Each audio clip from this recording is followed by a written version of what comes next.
Con la Ribera Televisión seguimos homenajeando este 236 aniversario de la ciudad de Río Cuarto, capital alterna de la provincia, capital alterna del país. Dos designaciones que tienen una importancia desde lo político, pero también desde lo institucional muy importantes. Y eso amerita la posibilidad de hacer un análisis de casi como balance de año de lo que ha ido sucediendo y aconteciendo en materia de tarea bajo responsabilidad de quien ustedes ya están viendo en pantalla, que es ni más ni menos que el intendente de la ciudad, Juan Manuel Llamosas, a quien primero le agradecemos que estés, como siempre, muy amable, para muy mí es un predispuesto al diálogo.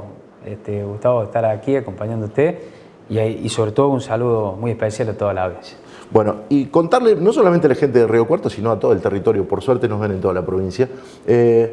¿cómo ha sido este 2022? Ha tenido mucha intensidad, venimos saliendo de una situación de pandemia,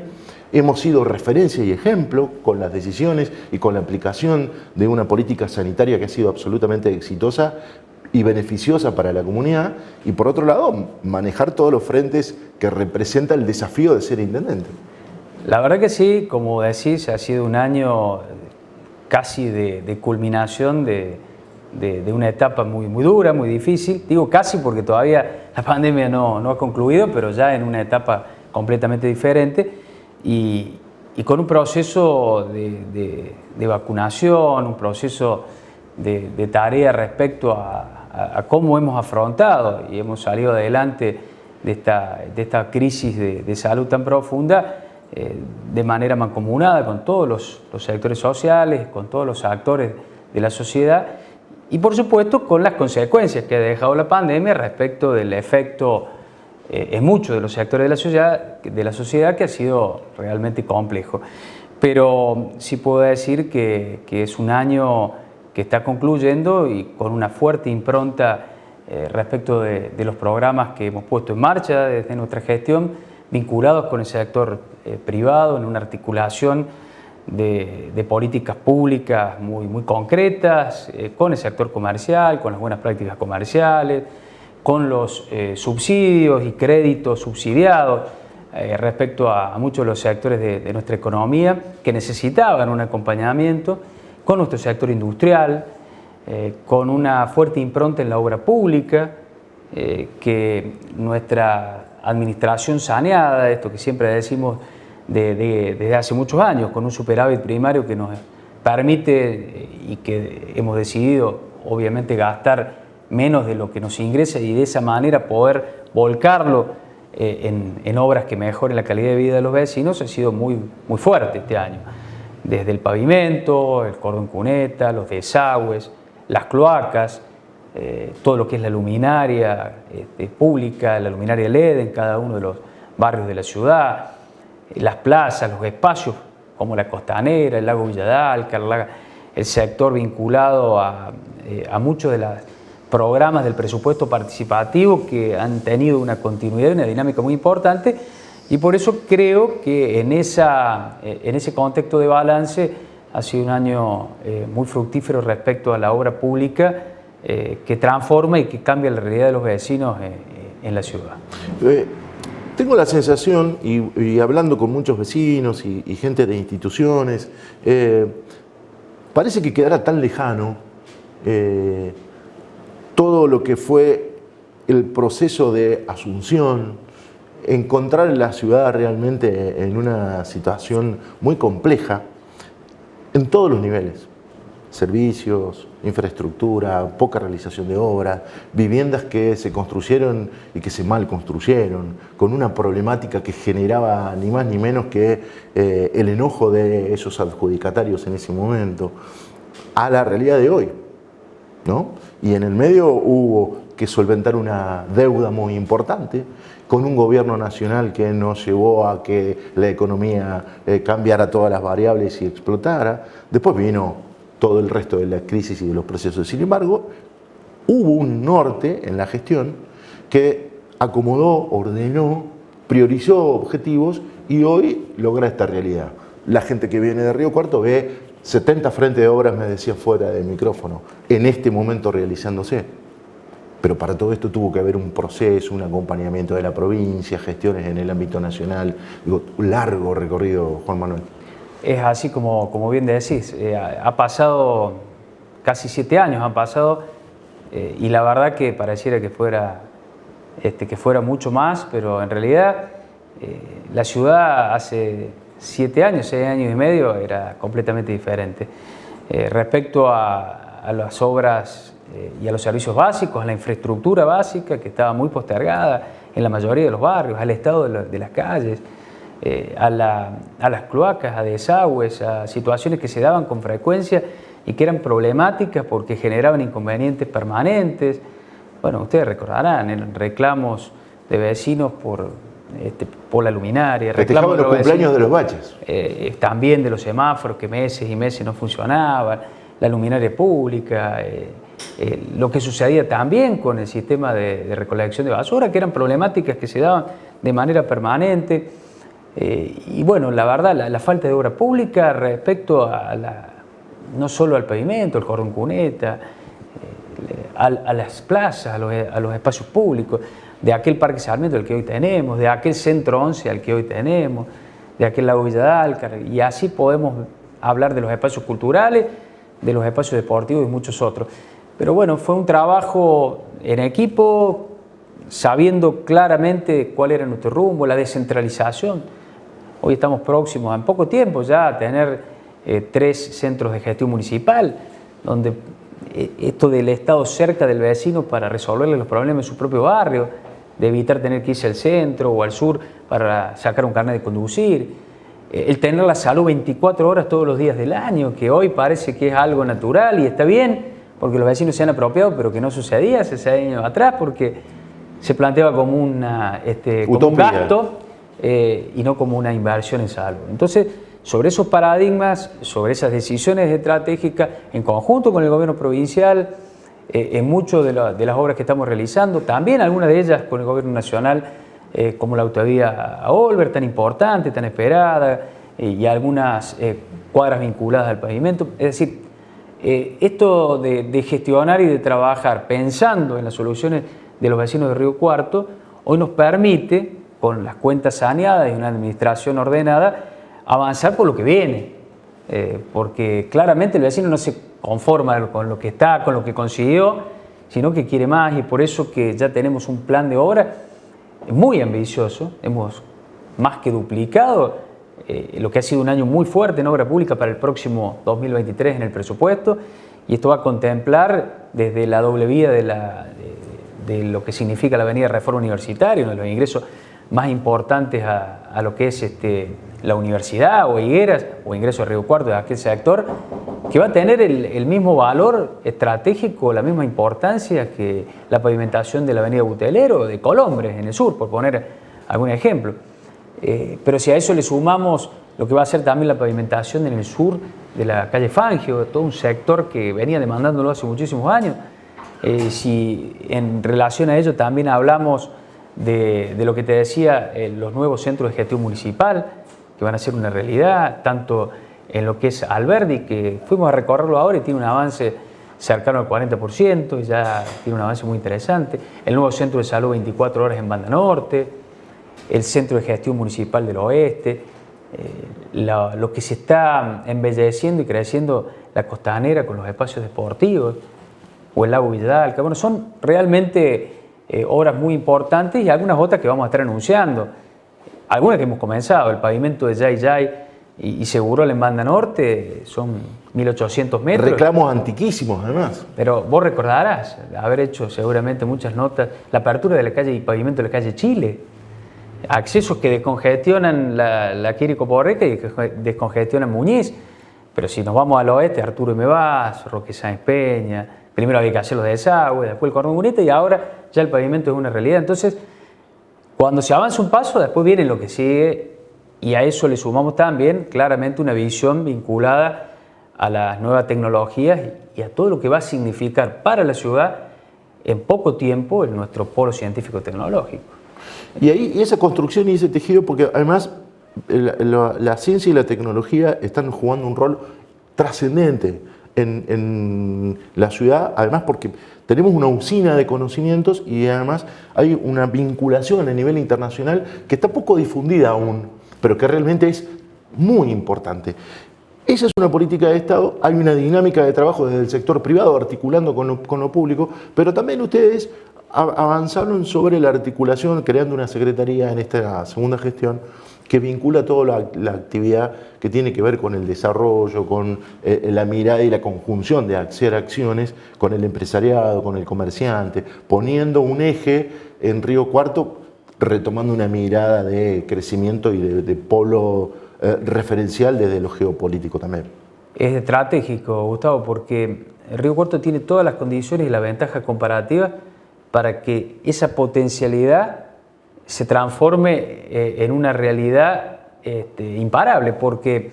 nosotros tenemos nuestra universidad, los recursos humanos capacitados, una ubicación geográfica estratégica, tenemos la materia prima, tenemos la tecnología volcada en nuestra producción. Más del 50% de las empresas AgTech de la provincia están en Río Cuarto y en el sur de la provincia. Nuestras empresas, muchas de ellas, y lo vimos en la última exposición rural, donde vos lo reflejaste, muchas de ellas no tienen más de 2 o 3 años, son empresas que han nacido en la pandemia, con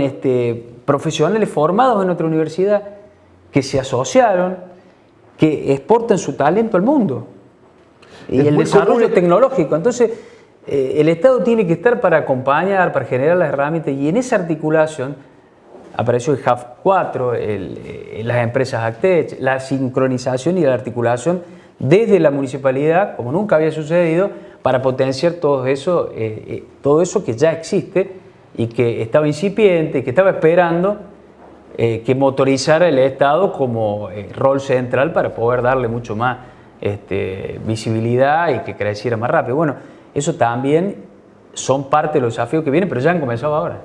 Te decía, eso se aceleró, el proceso se aceleró, si hubo algo positivo con la pandemia, fue precisamente este aceleramiento. Pero por otro lado, es tan común encontrar hoy a jóvenes trabajando para el mundo, desarrollando actividades, pero cuando decimos el mundo de verdad. Y son una cantidad importante de jóvenes que están vinculados con empresas de servicios, con empresas vinculadas con lo tecnológico, que realmente es una apertura y una oportunidad de trabajo impresionante. Y si no comprendemos y no entendemos la lógica del mundo respecto a las potencialidades que nosotros tenemos para subirnos a esos nuevos tiempos, quedamos atrás y estancados. Por eso hay ciudades que quedan estancadas en el tiempo y hay ciudades que aprovechan la oportunidad y se suben a ese tren de la tecnología, de la innovación, de los nuevos conocimientos, vuelvo a decirte, la ventaja comparativa que tenemos con nuestra universidad, nuestras universidades que tenemos en la ciudad, la potencialidad y la capacidad de nuestros recursos humanos, que es lo más difícil de conseguir, porque se pueden tener los recursos, se pueden tener los fondos, pero si no tenemos los recursos humanos capacitados y formados para poder trabajar sobre esto que está y que vos bien decís y que en Río Cuarto existe, bueno, es muy difícil. Entonces,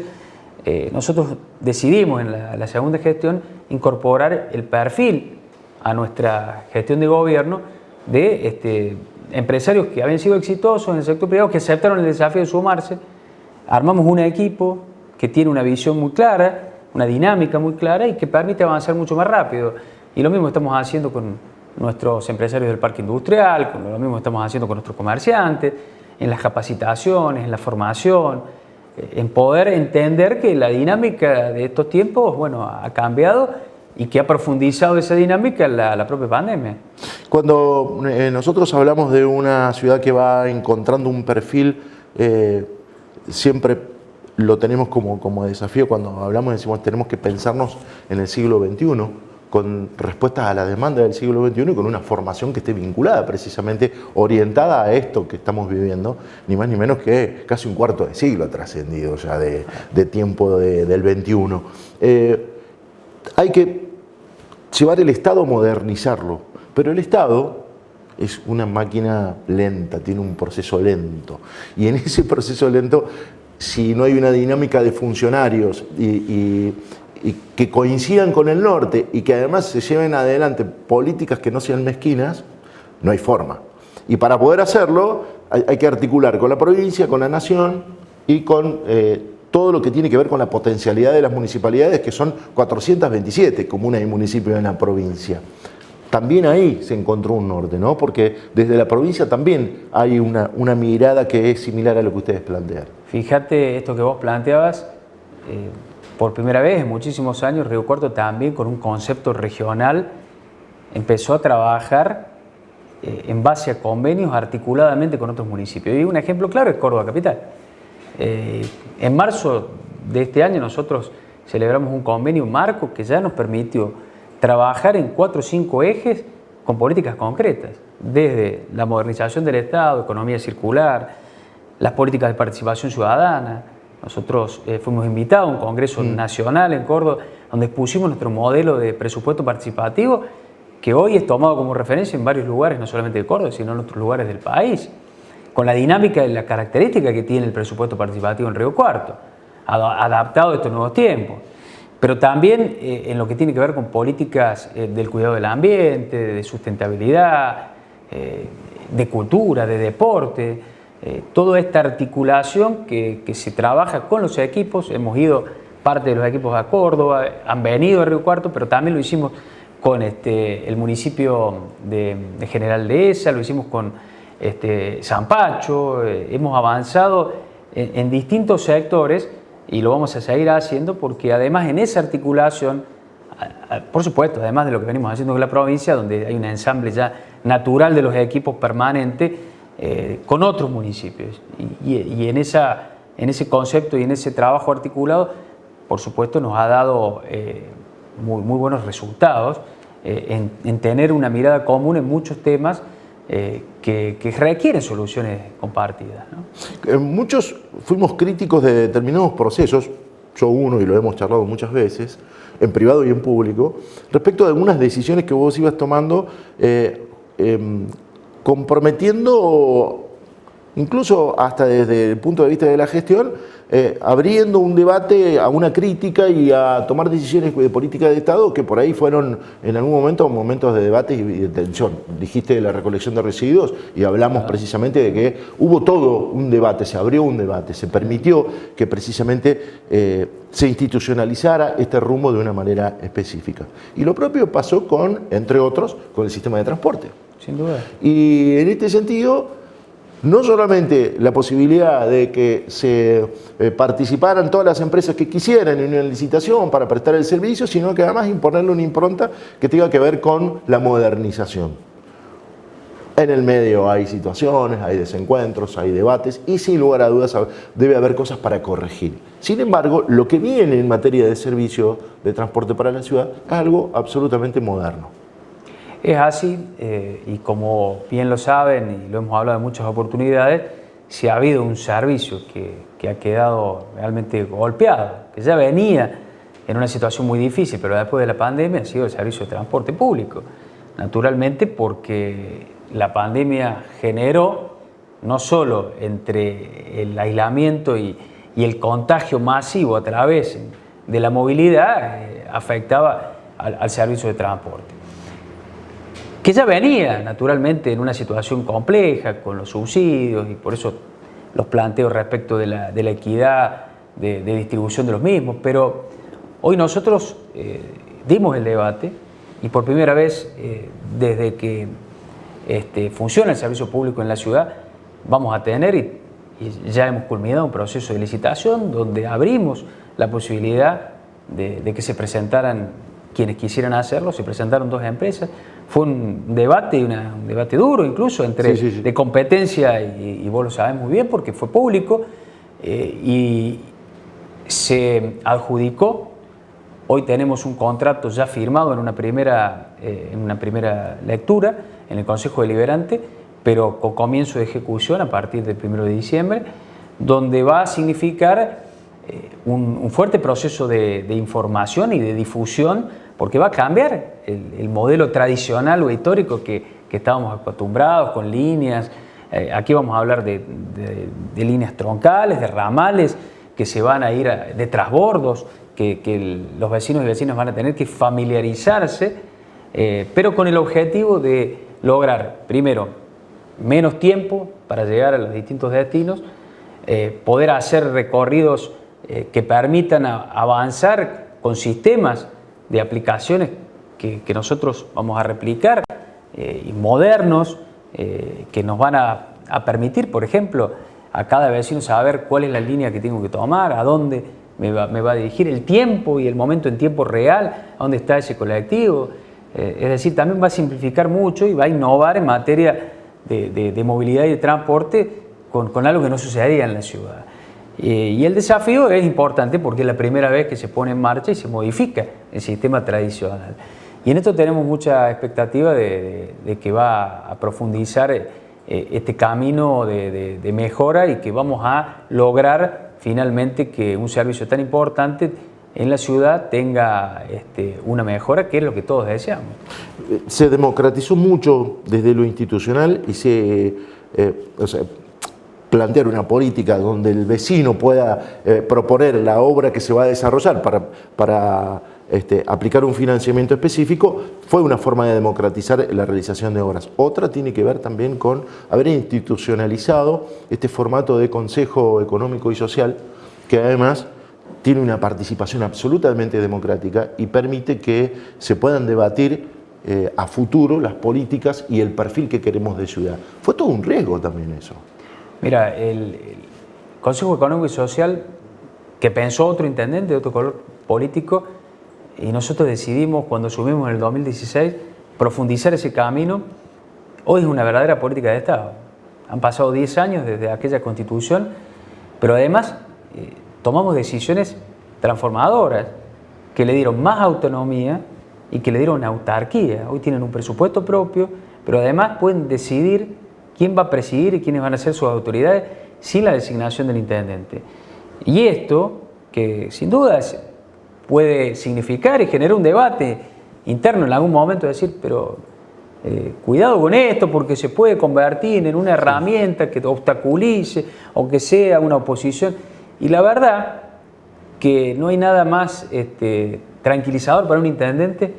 que las instituciones más importantes de la ciudad, aún pensando diferente, puedan proponer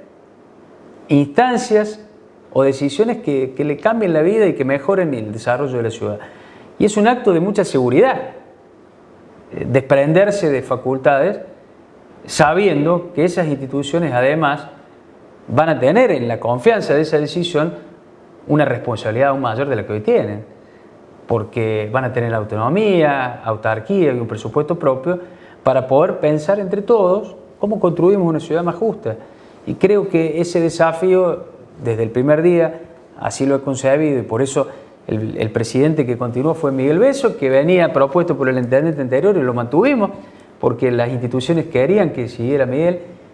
Y hoy que Irma ha sido decidida por sus pares, por sus instituciones, sin ninguna intervención del Ejecutivo, respalda y confirma que ha sido la decisión acertada, porque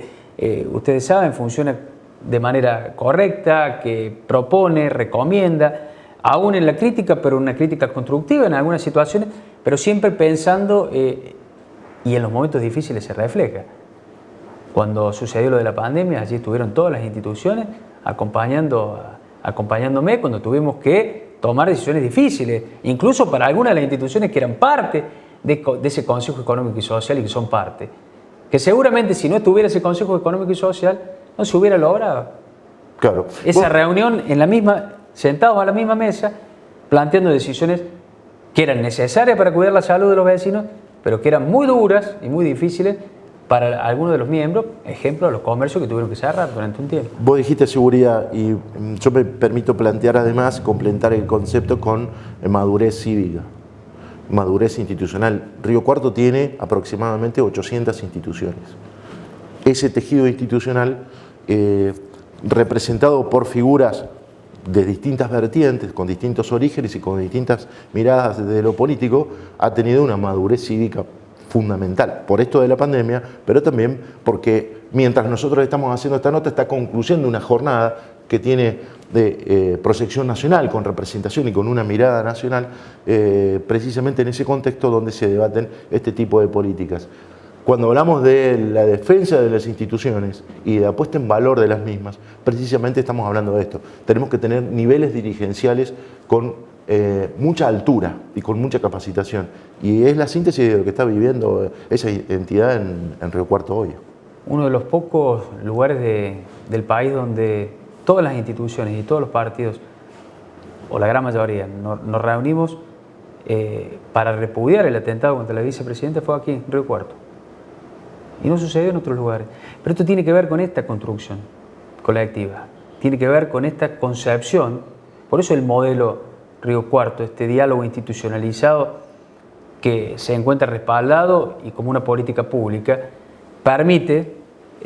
aún pensando muy diferente, poder sentarnos y en los momentos decisivos, en los momentos donde realmente hace falta estar juntos y poner por encima la ciudad más allá de las pertenencias. Por eso, como sucedió en la pandemia, como sucede en temas que son de interés público y que son necesarios, pasó cuando tuvimos que reestructurar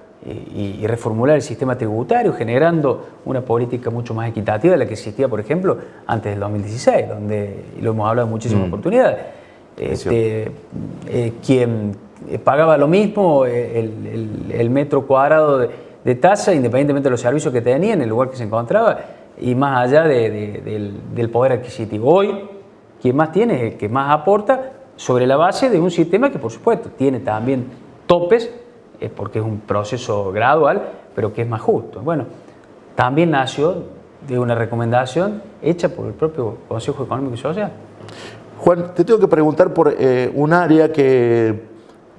lo hablábamos también con otros entrevistados en este contexto de este programa especial que tiene que ver con el aniversario de Río Cuarto y tiene que ver con el trabajo que sucedió en el 2001 en plena crisis, estamos hablando de ya hace 2 décadas, cuando Río Cuarto, en el país realmente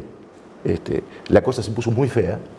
En Río Cuarto la crisis fue menguada con decisiones políticas importantes y a partir de ahí se impactó mucho menos de manera negativa en Río Cuarto.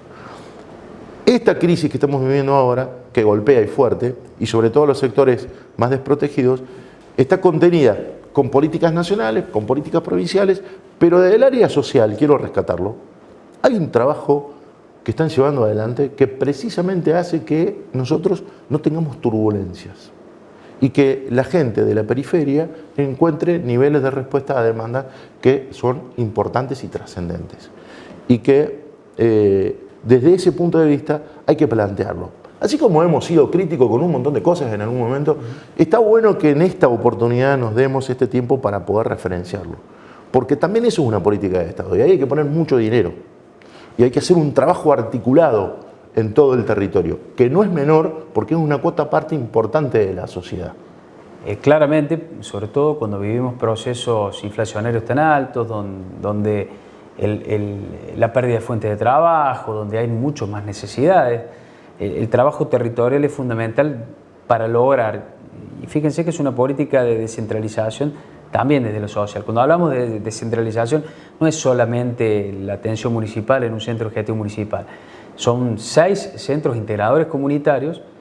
que están en los barrios, pero que se complementan también con espacios deportivos que hemos creado, por ejemplo, en el Ex Matadero, por ejemplo, en Las Delicias, por ejemplo, en Barrio Alberdi, en el SIC del Obrero y muchos otros, que incluyen una serie de tareas con equipos técnicos y profesionales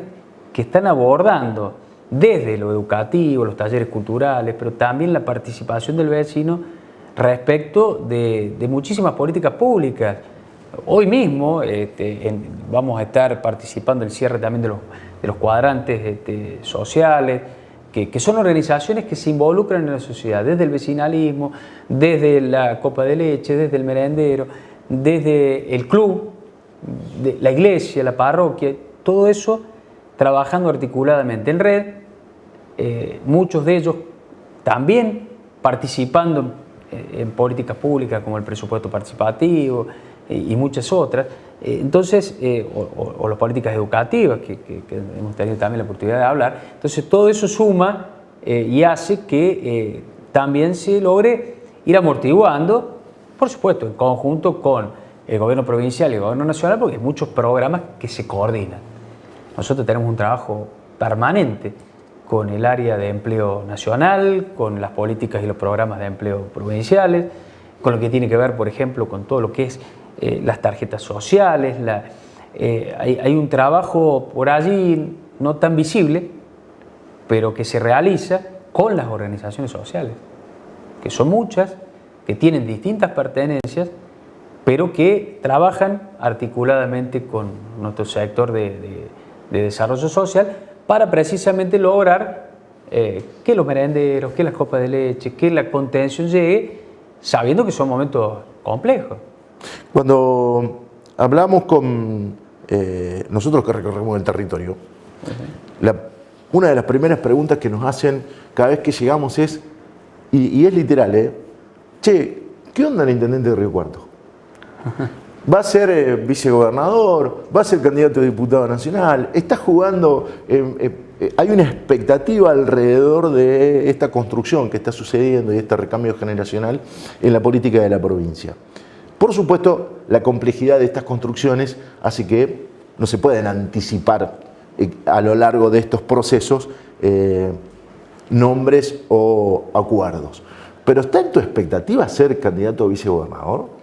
¿Es tu expectativa esa? ¿O tenés intenciones de, que sos un hombre del Ejecutivo, estar acompañando desde otro ámbito un posible gobierno de continuidad en la provincia? Yo soy parte, Gustavo, de un equipo. Y como parte de un equipo, cada uno cumple un rol. Hace 24 años prácticamente que está gobernando Hacemos por Córdoba, siempre sobre el liderazgo de José Manuel y Juan Schiaretti. Esta vez ellos no van a estar. Y quien ha asumido esa posta de renovación y que hemos apoyado y acordado entre todos, que es Martín Yarlora, que además gobierna la ciudad capital de la provincia, es una persona que tiene un equipo de trabajo y que acompañamos muchos otros. Y si vos me preguntás si me gustaría, sí, por supuesto. Y si me siento capacitado, claro. Estamos gobernando la segunda ciudad de la provincia, tenemos una gestión aprobada mayoritariamente por la sociedad, donde una ciudad que ha tenido una transformación muy importante, pero que además trabaja articuladamente con todos los sectores de la sociedad y tiene una experiencia en gestión que es la que tiene Hacemos por Córdoba. Por supuesto, son decisiones que se van a tomar y que sea en el momento oportuno cuando nuestra estructura y nuestro equipo defina qué es lo más importante y más necesario para lo que viene. Y en esto siempre se define al final. Pero lo que sí está claro, y en esto no tengo dudas, es que el próximo año Martín Yarlora va a ser gobernador de Córdoba. Primero porque Córdoba no vuelve hacia el pasado. Y las experiencias del pasado, que si bien no son recientes, la gente no se olvida. No se olvida quienes hoy son los circunstanciales adversarios, tuvieron responsabilidades de gestión y fracasaron. No se olvidan de lo que sucedía en Córdoba hace 22, 23 años atrás, donde el sur estaba olvidado, donde se inundaba, donde la provincia terminaba en Río Tercero, donde cerraban escuelas rurales, donde no había una articulación con el sector privado, donde las obras de infraestructura no estaban, donde no existían los boletos educativos, los programas de empleo, los gasoductos troncales y cuantas cosas más. Por eso yo tengo el convencimiento en esa capacidad que ha tenido Hacemos por Córdoba, de poder renovarse, de poder actualizarse, de plantear sobre la base de los hechos los desafíos que vienen por delante, que son muy importantes, y para poder cumplir esos desafíos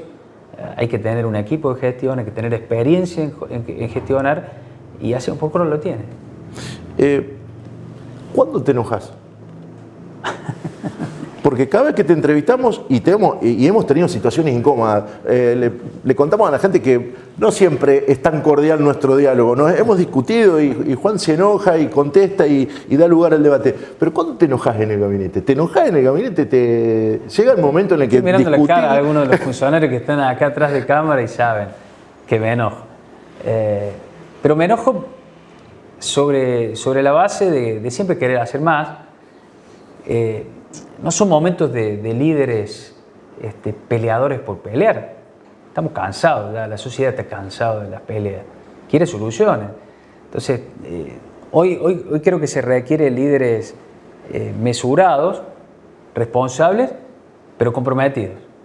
y con gestión. Y en ese sentido, por supuesto que me enojo por querer hacer, me enojo cuando las cosas no salen mal y naturalmente hay veces cuando no salen bien y hay veces que las cosas salen mal, pero la verdad que yo estoy muy contento y muy satisfecho con el equipo que hemos podido conformar, con el compromiso que tienen, con la llegada a cada una de las problemáticas que son muy dinámicas. Lo que no puede pasar es que no estemos pensando siempre en lo que puede llegar a pasar, que no haya una previsión. Después, la circunstancia, apareció una pandemia, cambió el mundo, nos tocó gobernar en pandemia, pero siempre pensando en lo que puede llegar a pasar, anticipándonos a los tiempos, aprovechando las potencialidades que tenemos como ciudad para ir marcando un rumbo, un camino que puede tener dificultades, va a tener siempre, pero me parece que son momentos donde se requieren, sobre todo, donde hay mucha intolerancia, donde hay mucha crispación,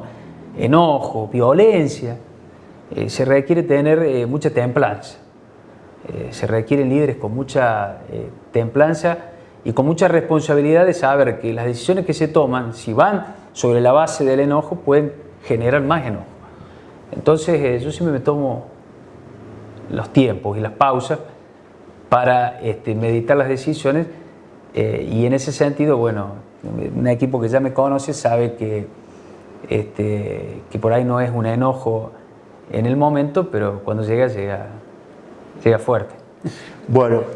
nos permitimos el diálogo con Juan Manuel Llamosas. Hay muchos temas que quedan en el tintero, obviamente, ya lo hicimos largo, imagínense,